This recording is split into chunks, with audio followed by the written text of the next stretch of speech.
Shalom, shalom. We give all praises and honor and glory to Yahweh by Shem, Yahweh Shai, by Shem Kadash. We give double honors to the elders and apostles of Great Millstone. Peace and shalom to the elect that's pushing out this word throughout the four corners of the globe. In sincerity and in truth, for the edification of the house of Dawadah, the house of David, we do these lessons for the elect's sake. Just like all the prophets before, Jeremiah, Ezekiel, Obadiah, John, Peter, Paul, we do these lessons for the edification of the elect. Not just anyone who believes that they're an Israelite. That's not enough. Today's lesson, hopefully it'll be edifying. Of course, this is Shema Ma from the DC camp. Shalom to you. Hope you're in good spirits. The lesson for today will be entitled, I'm going to entitle it, "The Mark of the Beast is not a catch-all phrase." The mark of the beast is not a catch-all phrase. Watching the Apostle Tahar's video on divine prospect. Yeah, he knows he's an Israelite. Yeah, he knows some history, some linguistics. He goes into, for me, I believe it's post-Babylonian Hebrew Israelite knowledge. For me, he doesn't go into the ancients of the ancient thought, culture, understanding of the scriptures from the very beginning. That's just to me, my opinion. I may be wrong, but this is my opinion. This is how I see it. And he was discussing, or the question was asked, what is the mark of the beast to him? And he had said the mark of the beast is anything, catch all, anything that takes you away from the worship and the acknowledgement of the Heavenly Father, the Creator. Anything. Anything is a catch-all phrase that the Bible does not commit to. The spirit of the Bible, the spirit of Yahweh by Shem Yahweh Shai, Yahweh being the Heavenly Father, Yahweh Shai being his only begotten Son who died on the cross. Spirit is about specifics, not catch-all phrases. All, them, us. The us, the them, the we are specific entities that the Bible, the spirit of the Bible is speaking of. So when it comes down to prophecy, prophecy ain't catch-all. Prophecy is specific. It's speaking about something, an idea for a later time to understand when it's upon you. Specific, not anything. For example, the mark of the beast is Christianity. The mark of the beast is Islam. The mark of the beast is atheism. No. The mark of the beast is something specific because the Greek word for mark is specific. Not catch-all, not us, we, them, that, or these. The mark of the beast is Charagma in the Greek. Charagma means an incision under the skin. Now, philosophy, right, can go inside you.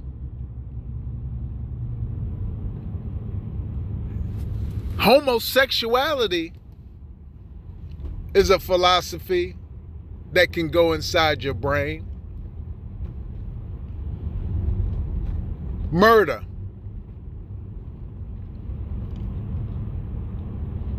Spirit against your brother. We've done this many, many times before. A philosophy is not specific when it speaks about the mark of the beast. When we look at Revelations here, Revelation 13 and start at 15. Well, let's start at 14. Because you got to understand these words. And, let's go to 13. Good gracious. Let's go to 12. And he exercised all the power of the first beast before him. Wait a minute. He exercised power of the first beast that was before him. Specific. So you have to ask yourself, who is the he? What is the power? And what is the beast? None of these are Islam, Christianity, Buddhism. None of it. The specific power from this beast, which is a he.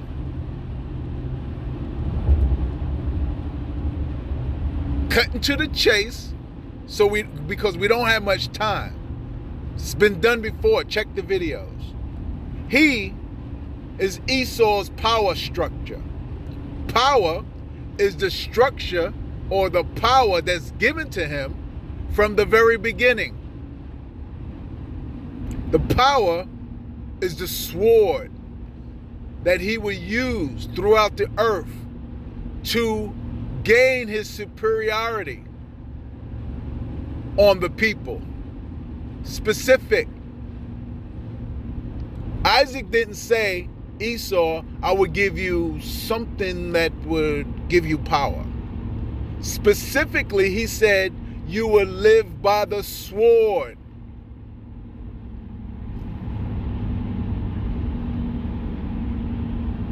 This is specific. Can't stress that enough. So reading on, and he causes the earth and them which dwell therein to worship the first beast. The beast was and is the Roman Empire. Because when you read that power was given to the first beast,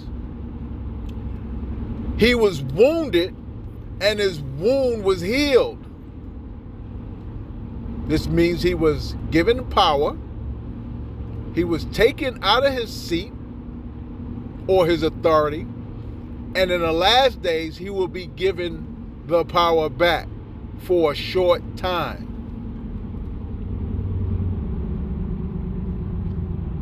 This is the parameters. Now, something is going to be given to the beast, he, Esau, the Roman Empire, all over again. Right? And it says, verse 13, he do great wonders with it, so that he maketh fire to come down from heaven on the earth in the sight of men. What was that? His launching of missile technology. His launching of rockets into the air. Propulsion. Never seen before. Never heard of before. Remember, horsepower was actually drawn horses at one time. Now, because of technology, horsepower is now in cars, in engines, making up the power to replace man's power or animal power. You don't have to have a mule to cultivate your land. Now you could get a combine.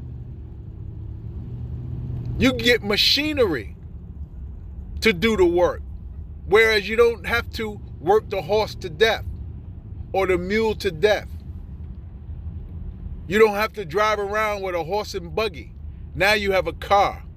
So his technology advanced, but the same man who's in control of it all is still in control of it all.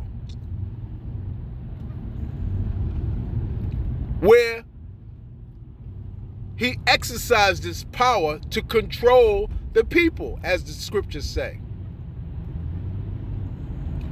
He deceived, verse 14, he deceived that dwell on the earth by the means of those miracles, which he had power to do in the sight of the beast, saying to them that dwell on the earth that they should make an image to the beast, which had the wound by the sword and did live. This image of the beast is now his manipulation of his ideas, because image is an idea first. Then it comes into art, sculpture, paintings, right? It becomes an idea, now becomes tangible. It becomes now an object, where his image is his thoughts and creations to control the people, his religions, his philosophies, his views, his money, especially his money, because everything is tied to economics.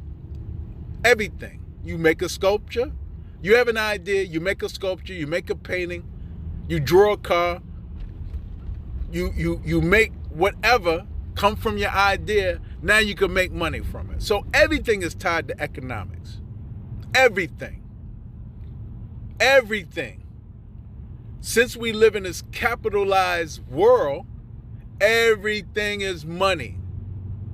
Esau, being in control of it all, now can control the flow of money. Not just his idea, like he's going to present it to the world for free. No, he sells his ideas. He makes you spend money on your ideas. This is his image come to life. Verse 15 said, and he had power to give life unto the image of the beast. Different from the beast is the image from the beast. His idea from the beast. And the beast is his power structure, his empire, his rulership. That the image, the idea, the thought should both speak. And when things speak, the scripture also talk about your tongue going throughout the earth. Your tongue, your speech goes throughout the earth. It reverbs. This is how we know things are trending or things is coming up. Calendar predictions. People speak things that's going to happen. Things they would like to see happening. And it says that the image should both speak, right? Meaning it has power as it roams throughout the earth, and cause as many that would not worship the idea should be killed, because image is an idea. You don't follow the philosophies or the speech of this man, this Esau, this so-called white man, the beast, you could be killed. You speak against it, you could be shut down. Your tongue must be greater than his for you to win, but your tongue is not. We're just nothings on the earth when it comes to the power structure on the earth. This is why we need Yahweh Ba'Shem Yahweh Shai, because he has the greatest tongue, the greatest speech. He's the maker and controller. This is why we beg for him to come and set this record straight. Set the things aright. Have righteousness on the earth. Verse 16 says, and he caused all, both small and great, rich and poor, free and bond, to receive a mark. Look at my video, mark. On your mark, get set, go. This is when I get into it. A mark. Get set and go. Remember that as a kid? You line up. You get ready to race. This is what Esau is preparing to do. He's in the blocks. He's on his mark. He's ready and set to go. But our people aren't, because we have people who stay away from the actual RFID chip, which is the mark of the beast. The NFC, the near field communication. Look on your phone, drop down menu, it's there. The new phones.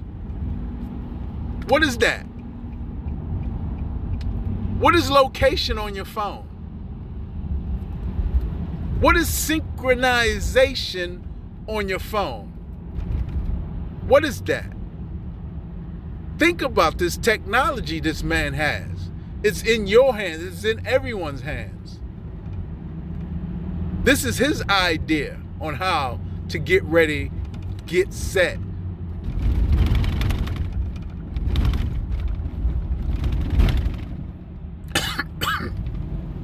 Salak. It says he causes all to receive a mark in their right hand. Not anywhere. Not vague. Not catch-all. In their right hand.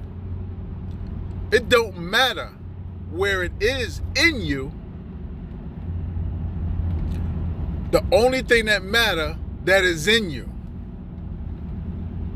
Because with every mark or RFID chip, there is a scanner that can read the chip.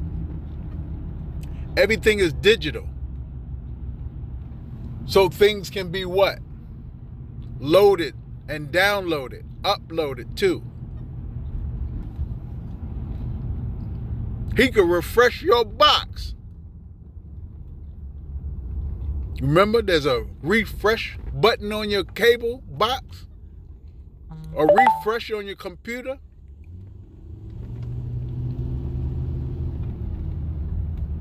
It says, in his right hand or in his forehead, and no man might buy or sell. No transactions.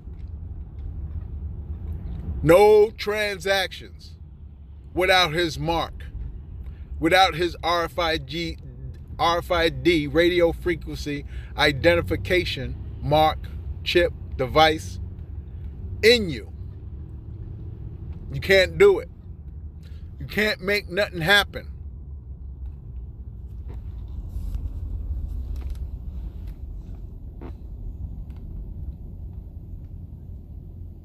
Or the name of the beast, or the number of his name. This is what the scriptures say. His name, his number is all, and his RFID chip mark is all of him. It's the number of a man, not a philosophy. It's a mark of a man, not an idea. It's a number of a man, a device, an idea of a man that could be placed in you that you will not be able to buy or sell, make a transaction anywhere. This mark is specific This mark is the RFID chip without question. This is his idea that came to fruition, that came to life, so to speak, that could be placed in man. You pass this word on, you listen to this word, you listen to his word, his prophecy from the apostle St. John, when he saw this vision and he was given these instructions on the island of Patmos. You teach someone this because it's the truth according to prophecy and understanding of the spirit of Yahweh Shem Yahushua. That's why we give all praises, honor, and glory to Yahweh Shem Yahushua.